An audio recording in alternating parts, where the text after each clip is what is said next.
চুয়াডাঙ্গায় 1 আসনের শরীফ মামার জন্য আমরা সবাই দক্ষিণ পাড়া কোরিয়াপাড়া ভোট চাইতে গিয়েছিলাম। এই যে আমাদের অফিসটা দেখান, ওই অফিসের ছবিটা দেখাও, এবার এই দিক তাকাও।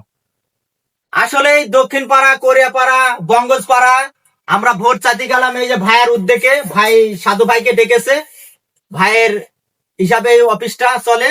অবশ্যই যা দেখলাম ভোট শরীফ মামাই পাবে, আলুকদি ইউনিয়ন থেকে অনেক বেশি। আপনারা সবাই শরীফ মামাকে দোয়া করবেন, ভোটও দেবেন, ভোটের দিনই সবাই ভোট দিতে যাবেন ইনশাল্লাহ। ভাই কিছু বলেন। আমরা ধানের শেষের একজন কর্মিক হ্যাঁ, আর ভালোবাসার মানুষ। আমরা অনেক ধানের শেষকেই আমরা ভালোবাসি, তার মধ্যে আমাদের শরীফ ভাই আছে। শরীফ ভাইকে আমরা অনেক বেশি ভালোবাসি। আর তার সাথে আমাদের মামা আছে গড়িয়াপাড়ার।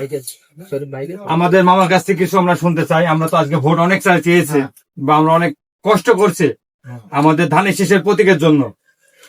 তো আমার মামার কাছে কিছু শুনতে চাই এই বিষয়ে। ইনশাল্লাহ আলুকদি ইউনিয়নে ধানের শীষে আজীবন কান্ডারি শরীফ ভাইয়ের ব্যাপক ভোটে পাশ করবে, যা আমাদের আলুকদি 8 আর 9 বিগত দিনে ধানের শীষের যে ভোট তার চেয়ে দ্বিগুণ ভোট পড়বে ইনশাল্লাহ। 2 সেন্টারে বিপুল ভোটে আমরা পাশ করব ইনশাআল্লাহ। ইনশাল্লাহ।